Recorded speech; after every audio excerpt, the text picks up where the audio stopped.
Class है batting lineup की team India की, उसकी एक अलग ही मिसाल है। आज हमें वो थोड़ी सी डगमगाती हुई जरूर नजर आई, लेकिन अच्छी टीम्स की निशानी ये भी तो होती है कि अगर 2-3 विकेट्स गिर भी गई फिर भी वो पावर प्ले में अच्छा स्कोर नहीं था, 2 विकेट्स गिर चुकी थी टीम इंडिया की, लेकिन जिस तरीके से कमबैक किया है, जिस तरीके से Rohit Sharma, Surya Yadav Kumar, KL Rahul, they were able to get the team out of the trouble.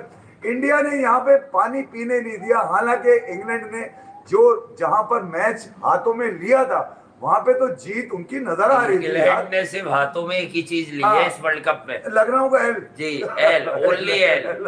और वही चीज जो नासिर हुसैन को पकड़ने का शौक है। लेकिन एक बात मैं बता दूं कि जो मैं सोच रहा था मोहम्मद शामी वही कर रहे थे। आप देखेंगे जो कंट्रीब्यूशंस हुई है इंडिया की तरफ से बैटिंग में, आप रोहित शर्मा की बैटिंग को देखें, आप सूर्य कुमार यादव की बैटिंग को देखें, ठीक है जी। और क्लास है बैटिंग लाइनअप की टीम इंडिया की, उसकी एक अलग ही मिसाल है। आज हमें वो थोड़ी सी डगमगाती हुई जरूर नजर आई, लेकिन अच्छी टीम्स की निशानी ये भी तो होती है कि अगर 2-3 विकेट्स गिर भी गई फिर भी वो पावर प्ले में अच्छा स्कोर नहीं था, 2 विकेट्स गिर चुकी थी टीम इंडिया की, लेकिन जिस तरीके से कमबैक किया है, जिस तरीके से Rohit Sharma, Surya Yadav Kumar, KL Rahul, they were able to get their team out of the trouble. लेकिन उसी टीम इंडिया ने आज अपनी बॉलिंग के थ्रू दिखाया है कि we are number 1 when it comes to bowling attack. क्या कहेंगे उनकी बॉलिंग के बारे में?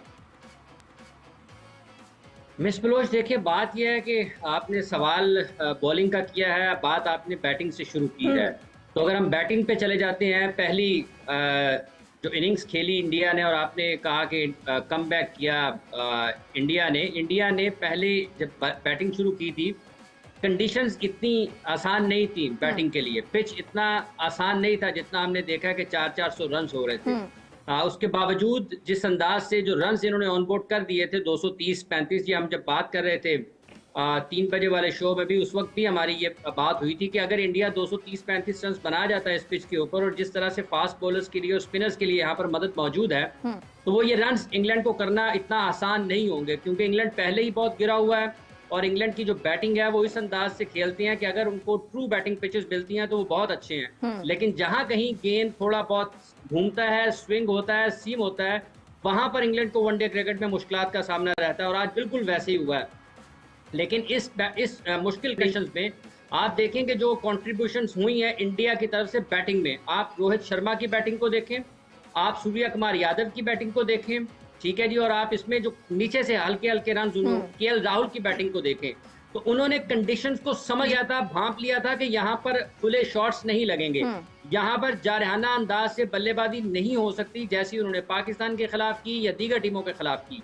उन्होंने कंडीशंस को भांपा, अपनी हिकमत अमली को तब्दील किया, मैच को लंबा किया, और ज्यादा से ज्यादा जो वक्त था वो पिच पर गुजारने की हिकमत अमली अपनाई, और उसके नतीजे में ये हुआ कि जब वो इनिंग्स का अख्ताम करके गए तो उनके पास इतने रन ऑन बोर्ड जरूर थे कि वो इसका दफा कर सकते थे।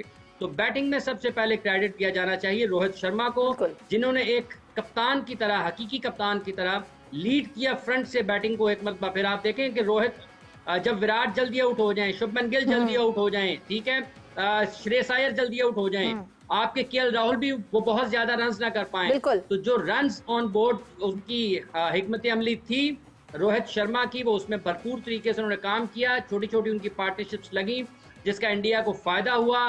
सूर्य कुमार यादव ने, आप देखें कि गो के विकेटें गिर रही थी, लेकिन जिस जारहाना अंदाज से वो खेलते रहे उसकी वजह से इंडिया कम से कम इतने रन ऑन बोर्ड जरूर बनाने में कामयाब हो गया। फिर आप जसप्रीत बुमराह की भी छोटी सी इनिंग्स भी देख लें जिससे उन्होंने भी कुछ रन इंडिया के लिए जोड़े। तो ये बैटिंग इतना आसान पिच नहीं था बैटिंग के लिए, उस पर उन्होंने 230 रन जोड़े, और जब फिर वो बॉलिंग के लिए आए हैं, क्या देखा है किसी ने आज के किस शानदार गेंदबाजी का और कप्तानी का मुजाहरा किया है इंडियन बॉलर्स ने, और रोहित शर्मा ने जो कप्तानी की है। 2 ओवर्स के बाद उन्होंने क्यों हटा दिया था सिराज को? बिल्कुल इसलिए हटा दिया था कि सिराज का सीम नहीं पड़ रहा था ठीक, उनका बॉल सीम हिट नहीं कर रहा था, वो अच्छी लाइन पर गेंदबाजी करने में कामयाब नहीं हो रहे थे। कप्तान ने उन्हें हटाया, फौरी तौर पे मोहम्मद शामी को लेके आए, और उससे पहले आप जसप्रीत बुमराह को देखें कि जिस तरह से उन्होंने, उनको 1-2 शॉट्स लगे, लेकिन जो लाइन उन्होंने पकड़ी हुई थी, जिस पर उन्हें विकेटें मिलनी थी और जिसके लिए वो तैयार थे भरपूर तरीके से, वो लाइन उन्होंने नहीं छोड़ी, और उसी लाइन पर उन्होंने बॉलिंग करते हुए इंग्लैंड के टॉप ऑर्डर के लिए मुश्किलात पैदा की, उनकी विकेटें हासिल की। और जब शामी आते हैं बॉलिंग के लिए आप देखें कि कितनी शानदार सीम पोजीशन है, सूरत। किस तरह से बॉल पिच के ऊपर गिरता है और उसके बाद घूमता है।